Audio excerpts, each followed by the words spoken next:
Welcome to Pursuing Justice on Society Bites Radio. I wanted to welcome our listeners to a series of podcasts that we are doing on the impact of prison on children, something that is rarely discussed. I certainly have been talking a great deal about wrongful conviction, and the impact of that on a family. But this is kind of another path. And we have had invited Amy Friedman to join us and give us her perspective. And we've asked her to return to talk more about what she did with this challenge in her life and in the lives of so many people, particularly the children. So what Amy did, she began to tell us a little bit about it last time, is she created a club, an after-school club on the high school level only in California at Venice High School. And that club was founded in 2013.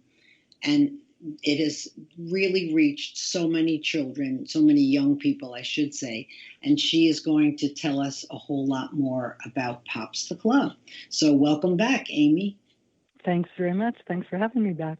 All right. So where did we leave off? You began to tell us how come you created the club, so we know that. And it was started in 2013. And you modeled it after the LB, I always get that wrong. LGBT. LGBT, thank you. And what a great model that was, a safe space for young people in that group to be together and to know that they can talk to one another, they each understand one another. So that's tremendous advantage. Why P.O.P.S the club? That you founded. Why have a club? So, well, let me just take a couple steps backwards and say it is not an after school program. It's a lunchtime program. Oh. And it's important to say that because the reason it's a lunchtime program is because we wanted it to be something that every kid had access to who was impacted. And there's so many kids who either play sports or have after-school jobs or have long trips home or, any number of reasons where they can't participate in an after-school program. And also we serve lunch, and that's that excuse, right? You can come have a good lunch. So why a club is because I think for teenagers especially, I mean, one of the things that I knew about my own daughters was I knew there were other kids in their school who were similarly impacted. I knew there were other kids who had loved ones who were in prison, but they didn't know that. And I think that partly what I wanted kids to know was that they weren't alone, that they weren't the only ones. And so the idea was, let's just make this be a safe space. There was no real agenda beyond providing a safe space and providing an opportunity to see that there were other kids who were impacted. And which does take me to my favorite story about the very first meeting, the very first day. This was before I knew anything about how to run an organization. You have to remember that I'd spent most of my life as a writer in a room by myself. We launched this without knowing very much. It was my husband was the club sponsor. Every school, almost every school in the country requires that a club have a school-based sponsor, a teacher or a counselor or an administrator. And I was the volunteer. And we were making peanut butter and jelly sandwiches in those days, he and I. And so we bring in our peanut butter and jelly sandwiches and brownies. and lemonade, I think. And the very first day, the first kid who walked in the room was a 10th grader, and she came in and she took her peanut butter and jelly sandwich and she sat down. And about a minute later, the second kid walked in the room, another 10th grade girl, and they looked at each other across the room. We saw this. We watched this look transpire, stunned. They later told us, a few minutes later, that they had been friends since they were in kindergarten. They had been the kind of friends who went to each other's homes and told each other secrets about each other's boyfriends and all that kind of thing. The one secret they had never shared with each other was that both of them had fathers who were in prison, one since she was 3 years old and the other since she was 5 years old. And that was the secret they had never shared. And there are all kinds of reasons people don't share that secret, but when they realized this, they, in my memory, it's one of those slow motion, beautiful images of them running into each other's arms. And at that moment, when I saw that, I said, okay, I'm going to apply for 501c3 status, for nonprofit status, and bring this program to every school in the country. I had no idea what I was talking about, but that was the goal. That remains the goal. We are now in 4 states in 14 schools with strategic growth plans. And that first group, within, I would say, 2 or 3 weeks of the existence of that club, we had 25 kids coming every week. It was so moving and powerful and inspiring.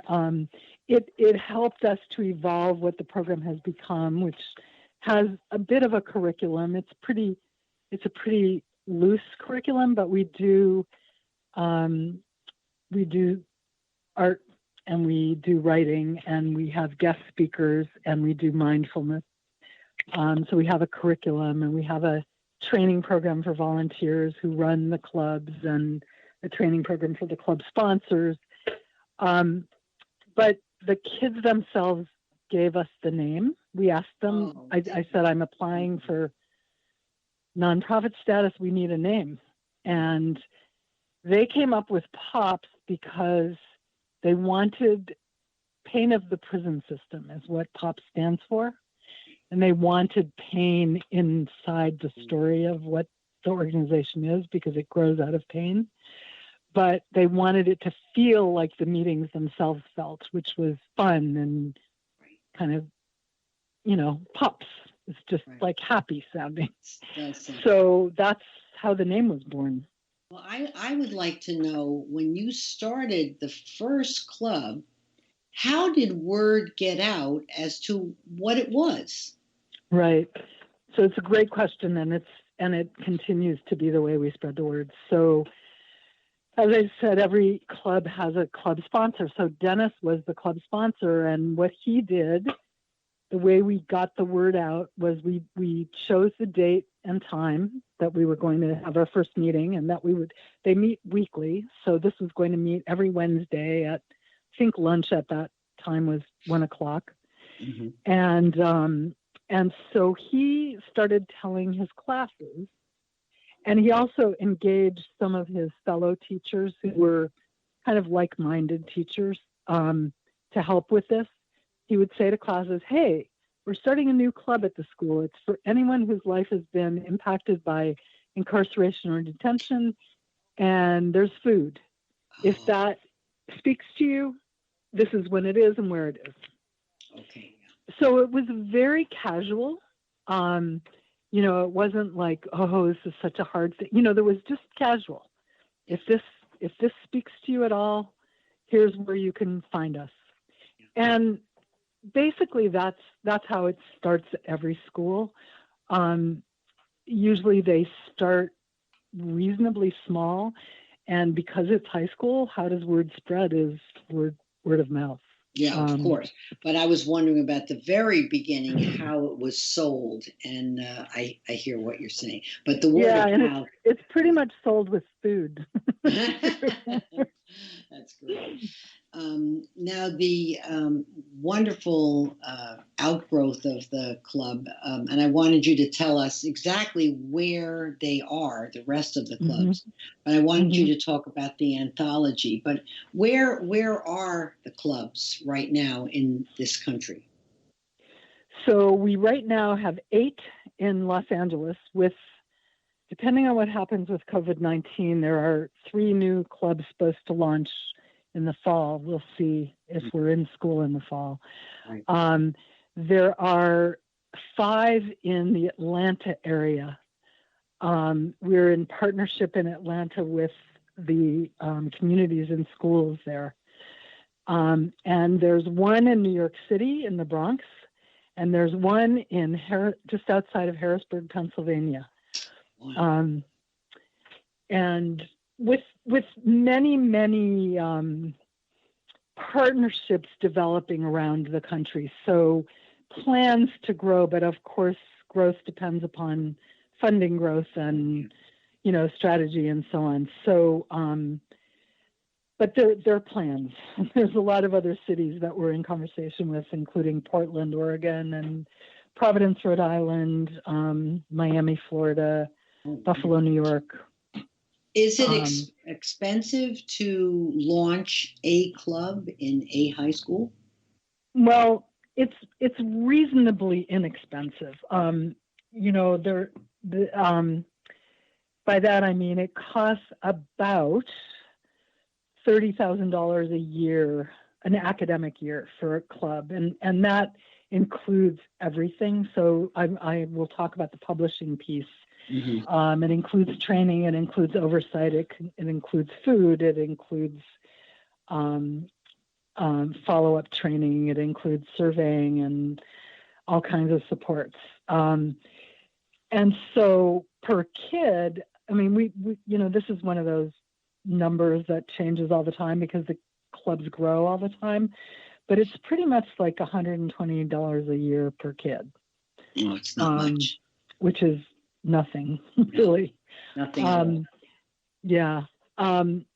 So, but that I'm that's kind of general numbers. And it's the challenge for us right now is strategy. Like, what do they look like out of state? So as I said, we partner in Atlanta. So what we do is we train and oversee our partner, and then they do the outreach to the schools and the connecting with the school personnel and so on. In New York and in Pennsylvania, we do everything, which is not a sustainable model because we have a tiny little staff.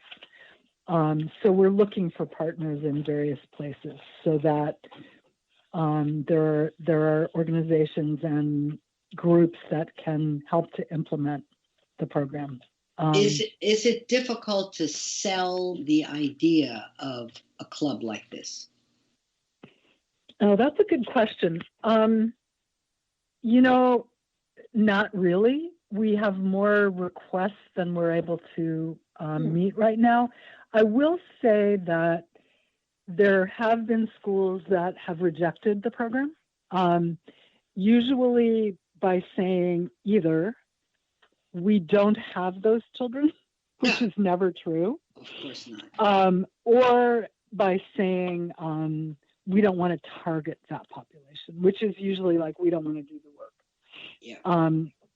So it's pretty not hard sell. The best way we've started, it's been a little serendipitous how we started at various places. Usually it's either a teacher or someone in the district in the school, on the school board, or a student